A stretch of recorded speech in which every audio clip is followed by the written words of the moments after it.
मध्य प्रदेश के मालवा में क्षिप्रा नदी के तट पर हजारों वर्षों से भी पहले से बसी है भारत की सबसे प्राचीन सांस्कृतिक एवं धार्मिक नगरी उज्जैन। अलग अलग सदी में ये अलग अलग नामों से जानी जाती रही है।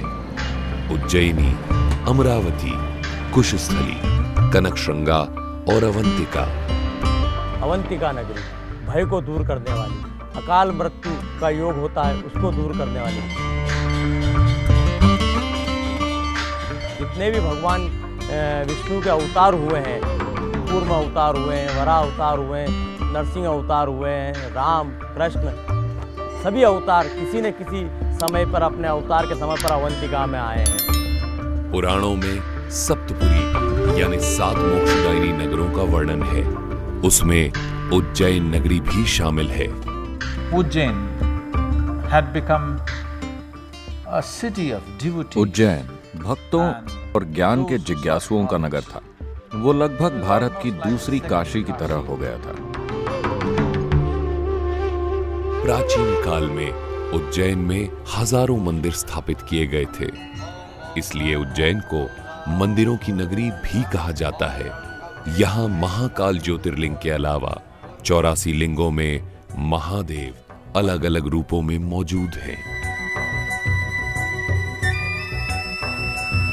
हमारे अवंतिका में शक्तिपीठ है, हरसिद्धि शक्तिपीठ है, जो विक्रम की आराध्य देवी है और कृष्ण की कुल देवी है। प्राचीन काल में ये विक्रमादित्य के राज्य की राजधानी भी थी। यहाँ पर महाकाली हरसिद्धि के रूप में मौजूद हैं। कथाओं के अनुसार उज्जैन में सती की कोहनी गिरी थी और हरसिद्धि मंदिर वहीं स्थापित किया गया था। रोज शाम को मंदिर के प्रांगण को दीपों से सजाया जाता है और आरती के समय मंदिर की छटा बेहद खूबसूरत व निराली होती है। प्राचीन काल में ये कापालिकों का एक बहुत बड़ा केंद्र रहा है और उज्जैन के जितने इस समय देवता उपस्थित हैं, ये सभी कहीं ना कहीं अघोर या कापालिक मतों के ही प्रतिपादक हैं।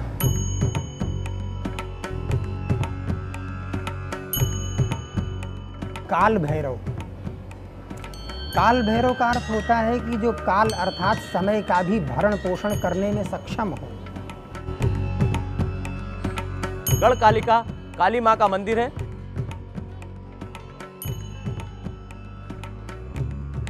जो महाकवि कालिदास की आराध्य देवी रही है, जहाँ से कालिदास को ज्ञान प्राप्त हुआ है। गढ़कालिका, ये क्रम से सबके नामों में काल का जो वर्णन आ रहा है, काल अर्थात समय, और उस काल के ऊपर भी जो नियंत्रण करता है वह महाकाल है।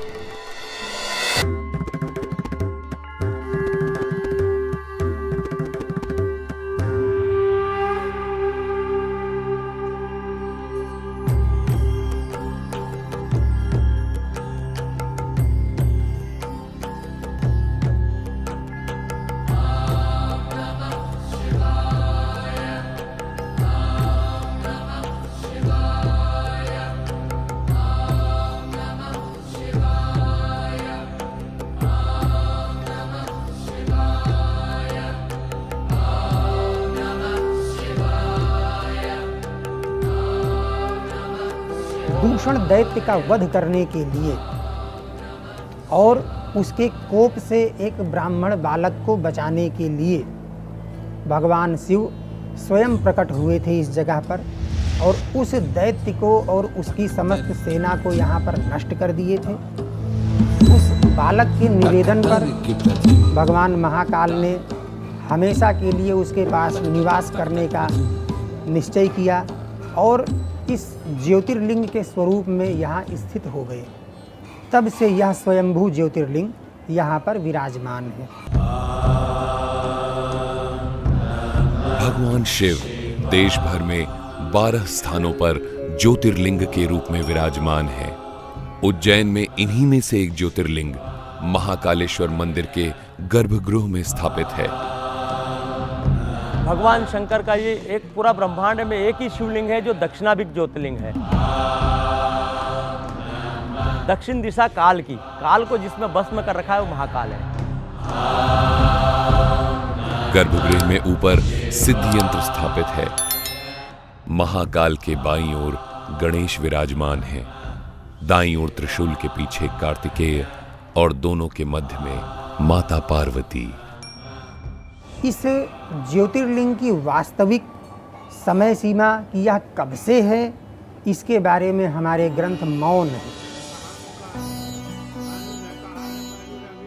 वो कथानक उपलब्ध होता है किंतु समय सीमा का निर्धारण उपलब्ध नहीं होता है। पुराणों के आधार पे हम 5 से 7 हजार वर्ष पूर्व इस मंदिर के निर्माण तक तो पहुंच सकते हैं, लेकिन इस मंदिर के निर्माण के पूर्व यह ज्योतिर्लिंग कब से है इसके बारे में हमारे ग्रंथ मौन है, क्योंकि आज भी वास्तविक भूतल के नीचे महाकाल जी विराजमान होते हैं।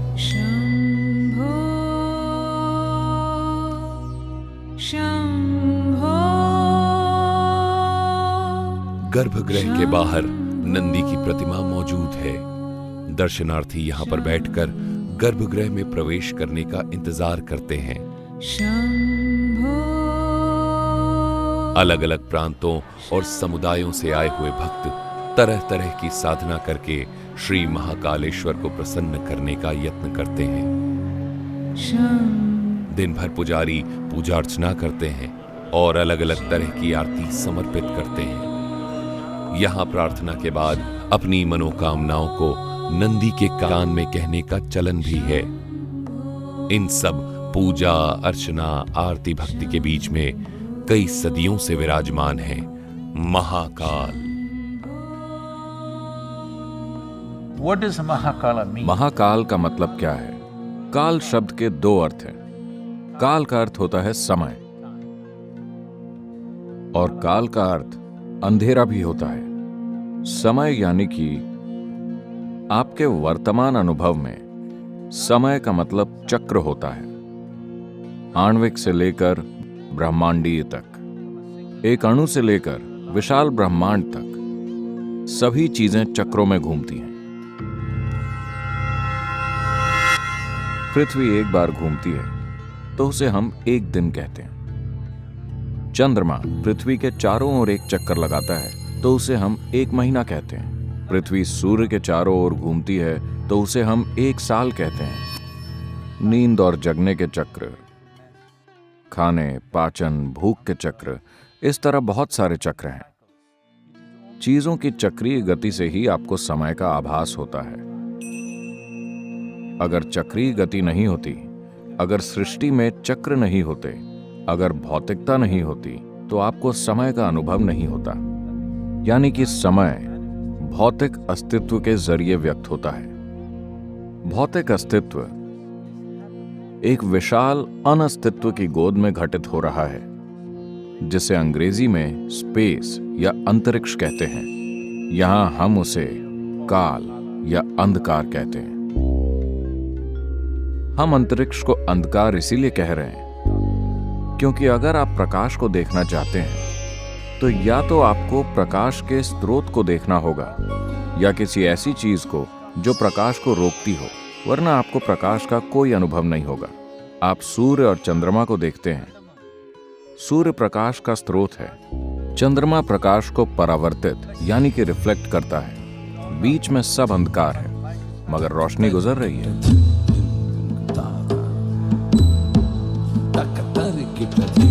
अस्तित्व का मूल आधार है काल या समय, क्योंकि समय के कारण ही स्थान की गुंजाइश है, वरना स्थान का अस्तित्व नहीं होता।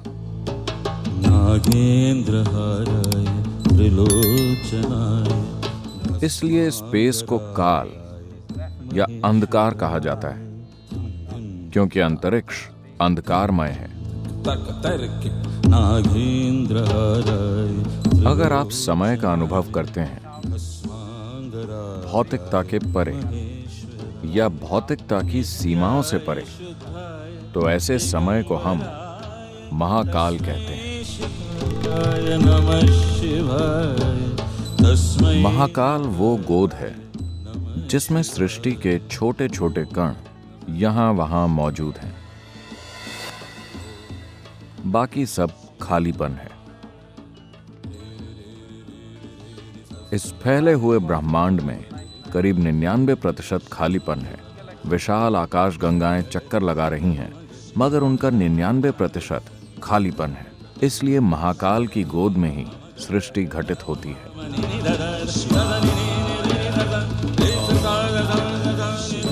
अगर आप सृष्टि के सीमित कणों से जुड़े हुए हैं तो आप समय का अनुभव चक्रीय गति के रूप में करते हैं।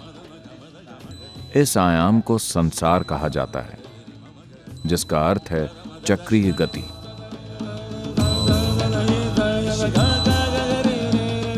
अगर आप इसके परे चले जाते हैं तो इसे हम वैराग्य कहते हैं, यानी कि आप पारदर्शी हो गए हैं। जब आप पारदर्शी होते हैं तो आप रोशनी को नहीं रोकते। रोशनी को न रोकने का अर्थ है कि आप जीवन की बाध्यकारी प्रकृति या चक्रीय गति से मुक्त हो गए हैं। जीवन की चक्रीय गति से मुक्त होने को मुक्ति या मोक्ष प्राप्त कर लेना कहा जाता है।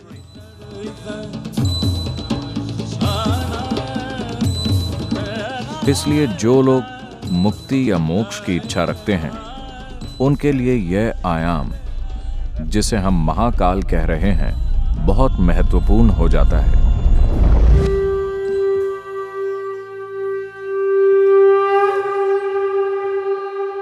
ये सिर्फ संस्कृति से जुड़ी हुई चीज नहीं है, इसमें एक विज्ञान है। उस कृपा क्षेत्र में होने पर, इस महाकाल रूप की मौजूदगी में जब आप वहां जाते हैं तो सब कुछ खत्म, सब कुछ जलकर राख हो जाता है। इसका अर्थ है कि आप भौतिक से मुक्त हो गए हैं।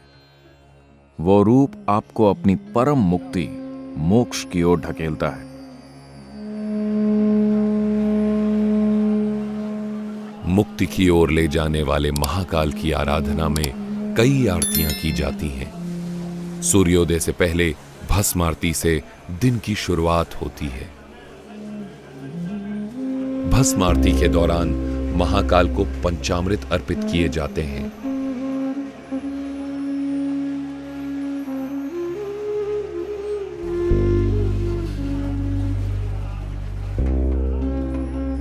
उसके बाद महाकाल का जलाभिषेक होता है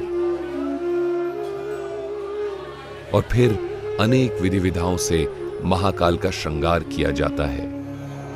नमामि शमीशान निर्वाण रूपम विभुं व्यापकं ब्रह्म वेद स्वरूपम। भगवान यहाँ पर ब्रह्म रूप में विराजमान है, क्योंकि ब्रह्म का जो स्वरूप है, निराकार और साकार दोनों स्वरूपों के अंदर परमपिता परमात्मा रहते हैं। भगवान महाकाल जब प्रातः काल भस्म आरती होती है तो वो निराकार से साकार रूप धारण कर लेते हैं, अर्थात शिव से वो शंकर बन जाते हैं।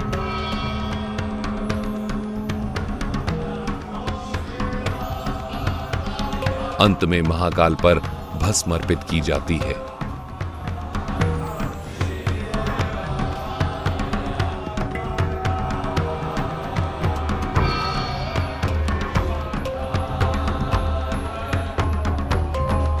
प्राचीन मंदिर जब से स्थापित हुआ है तब से यहाँ पर भस्म का लेपन होता है और यह क्रिया भगवान महाकाल की प्राचीन समय से सन्यासियों का एक विशेष वर्ग करता आया है और सन्यासियों के उस विशेष वर्ग का जो महंत होता है वही भगवान महाकाल पर भस्म का लेपन किया करता है।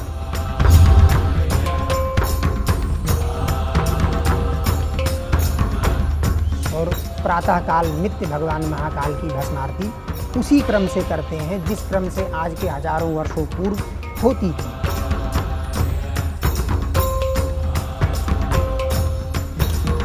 और यही भगवान महाकाल की मुख्य पूजा मानी जाती है।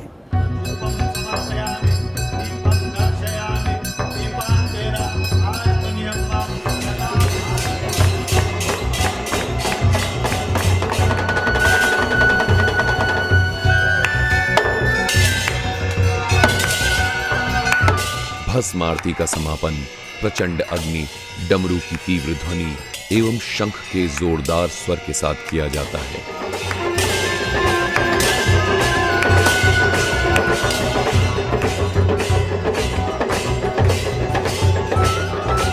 प्रातःकाल भस्म आरती के बाद 7 बजे दध्योदक आरती होती है। दही और चावल का भोग लगाया जाता है। दोपहर 10 बजे भोग आरती होती है जिसमें भोग का अर्पण किया जाता है।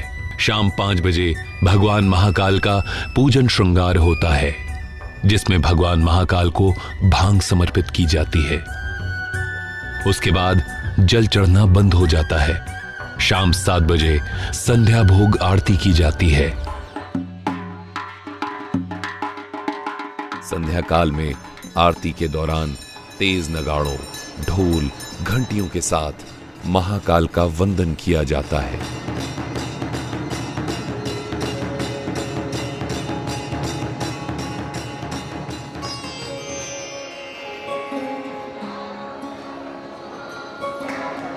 जो संध्या आरती होती है, संध्या आरती को मृदंग आरती भी कहा जाता है।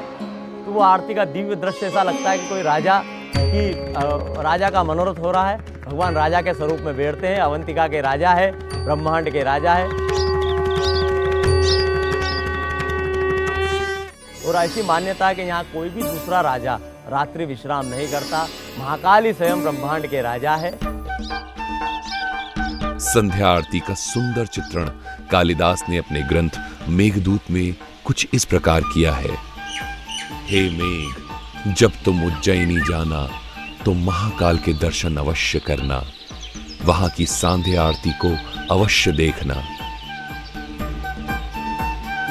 संध्या काल में लाखों की संख्या में पक्षी मंदिर के प्रांगण में लगे पेड़ पर एकत्रित होते हैं और आरती की भव्यता पर 4 चांद लगा देते हैं।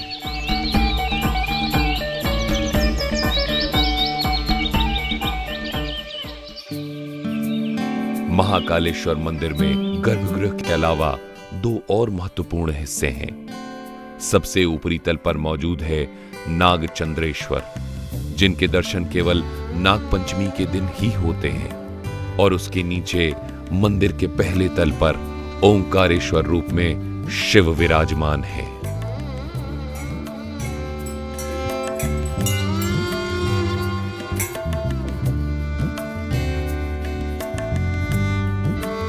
सिंहस्थ कुंभ उज्जैन का महान धार्मिक पर्व है। कुंभ का शाब्दिक अर्थ है कलश। पुराणों में वर्णित कथाओं के अनुसार समुद्र मंथन के बाद अमृत लेकर जाते समय अमृत की 4 बूंदें कलश से छलकीं और पृथ्वी पर गिर गईं। उसके बाद उन 4 स्थानों हरिद्वार, नासिक, प्रयाग और उज्जैन में कुंभ मेले की प्रथा का जन्म हुआ। कुंभ के दौरान चैत्र मास की पूर्णिमा से लेकर वैशाख की पूर्णिमा तक पवित्र क्षिप्रा नदी में स्नान करने को काफी महत्वपूर्ण माना गया है।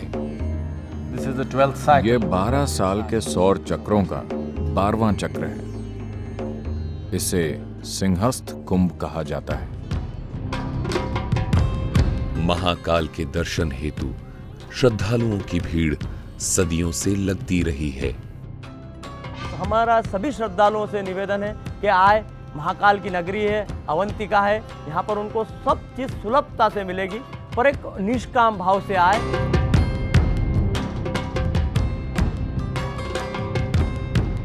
शास्त्रों के अंदर भगवान शिव के चरण स्पर्श का महत्व, अर्थात भगवान शिव के चरणों में स्पर्श है, ना कि लिंग पे स्पर्श है। दूर से ही भगवान शिव को भी यदि नमस्कार कर लेता है, दूर से यदि भगवान शिव को किसी जल पात्र के माध्यम से भगवान पर जल चढ़ा देता है, तो भगवान महाकाल के ऊपर जल चढ़ता है। यह भावना लेकर आए। भगवान के ऊपर जो जल चढ़ रहा है, जल लेने की प्रथा, जो निर्माल्य से लेने की प्रथा है, वो जलाधारी से है। कुछ लोग श्रद्धालु भगवान का जो कलश चढ़ रहा है उसमें से जल लेते हैं, वो गलत है। भगवान महाकाल को मस्तक नहीं लगाना चाहिए, उनको या तो जलाधारी में स्पर्श करे वो। दूसरा, मंदिर की एक मर्यादा है, उसका पालन करें। अपनी जो भी शासन के द्वारा जो व्यवस्था बनी हुई है, उस व्यवस्था का पालन करें। सदियों से सभी के स्वागत में हाथ जोड़े खड़ी हैं मंदिरों की नगरी उज्जैन, और सदियों से भक्तों को अपनी कृपा के आगोश में भरकर उनकी मुक्ति का मार्ग प्रशस्त करते हुए विराजमान हैं कालों के काल महाकाल।